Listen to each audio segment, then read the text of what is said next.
2008.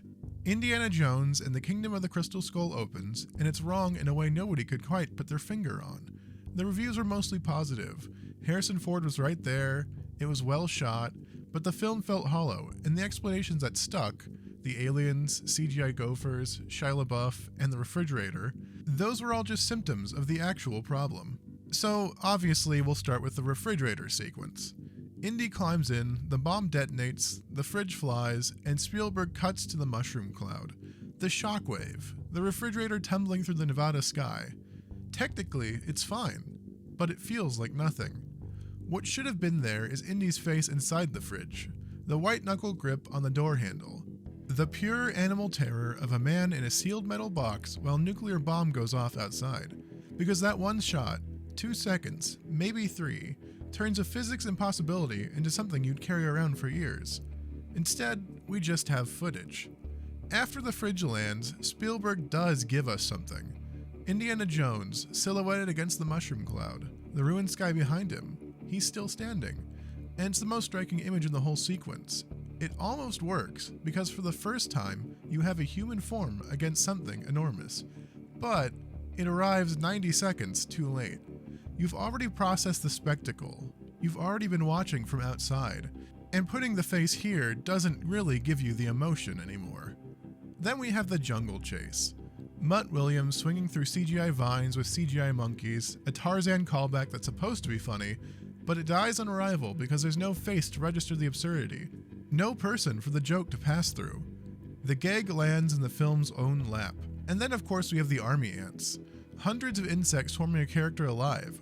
Genuinely horrifying material if you do anything with it, but Spielberg shoots it wide. Insects filling the frame, spectacle on spectacle, with no faces going under, no one watching it happen from close enough to feel it. The ants stay ants. 3 scenes, and 3 times we made the same trade. What I keep coming back to is that this is Spielberg, the man who worked all of this out before most directors alive had touched a camera. And he didn't forget how lenses work. He had the budget and the cast, he even had the DP who shot Schindler's List. Something about Crystal Skull just kept pointing his attention towards the wrong element of every scene, and at some point the question gets uncomfortable. Did he know? Did Spielberg understand what he lost? You've seen the Spielberg face your whole life, you just never had a name for it. Jaws. Alex Kintner gets pulled under, a kid on a yellow raft, broad daylight, right in front of everyone, and Spielberg doesn't cut to the attack. He cuts to Brody's face, and stays there. The dolly zoom that follows isn't creating the horror so much as tracking what's already happening inside Brody. The terror is already in the face before the camera moves at all.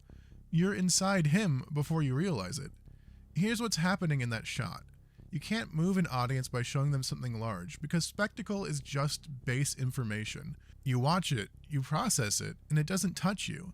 What actually works is watching someone else go through it, having a face on screen to borrow the feeling from. This is Spielberg at his best, when he shows you someone encountering the thing instead of the thing itself. Then we have Raiders. Indy and Marion close their eyes, and what Spielberg holds the camera on isn't the supernatural violence. We see a man who has punched through every danger in this movie refusing, for the first time, to look at it. The closed eyes are the horror, and everything that follows is confirmation. Close encounters. The mothership arrives, and Dreyfuss's face moves through confusion, then something building towards awe, then something past awe that you can barely name, all before the ship does anything at all. The ship barely matters. E.T. Spielberg stays on Elliot's face in the backyard, the freezing recognition that something is out there, that it's alive, and that it moves wrong, and E.T. stays on the edge of the frame, barely visible. When we watch Elliot in that sequence, we're in the backyard with him, and the creature is almost beside the point. Jurassic Park. The water glass vibrates, and Spielberg holds on Lex's face for several seconds of real, unplanned terror before the fence gives. The animatronic hit the sunroof harder than planned, and Spielberg kept the take because the fear was actually there in her face. Most importantly, you don't see the T-Rex before you see a child seeing the T-Rex, and the animal arrives as your experience because you got there through hers first. Every time, face first, thing second. The best of these always has a multiplier built in. The face in the masterworks is always tiny against something enormous.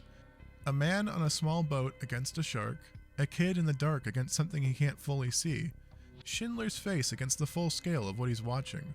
The smaller we feel relative to the thing, the further in you go, because that face is exactly as small as you are. This is what the near misses are always missing. Always has reaction shots throughout. The Terminal has Hank's face for 2 hours, decent films, both of them, but the faces are there with nothing enormous behind them. There's no scale for the technique to multiply. 1941 is the most instructive case because Belushi's face is everywhere in that film, but Spielberg never stays on it.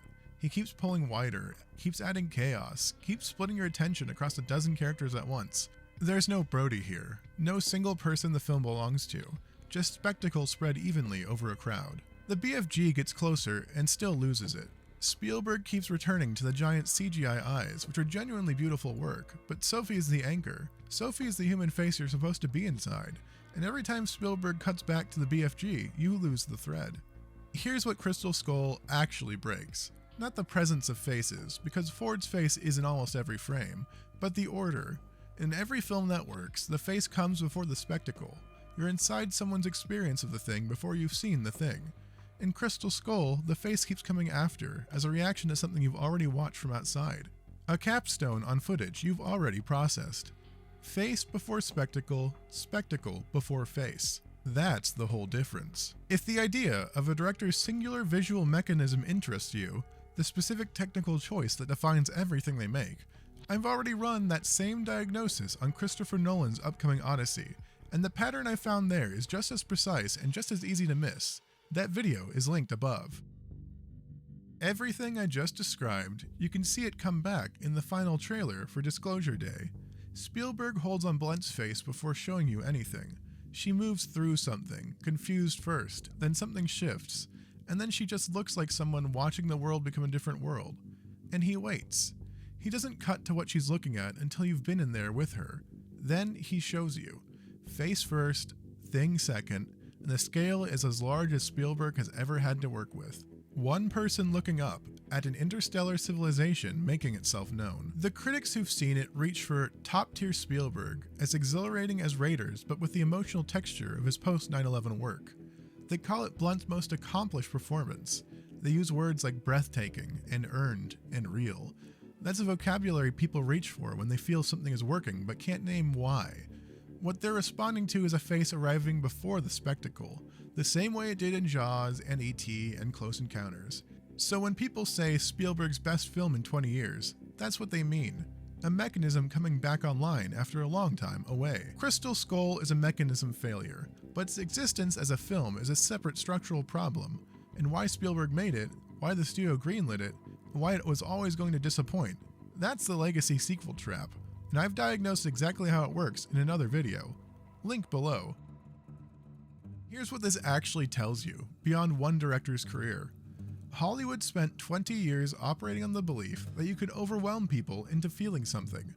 More spectacle, faster cuts, bigger numbers. The implicit theory behind all of this being that if the thing on screen is large enough, the emotion follows automatically. And Spielberg spent 50 years demonstrating that's wrong, because the films that last, the ones people carry with them for decades, are the ones where the camera stops long enough to find a face before it shows you anything else. The explosion was never the point, and it wasn't the point in 1975 either, and everyone currently making blockbusters is still getting this wrong. Thanks for watching, and stay copacetic.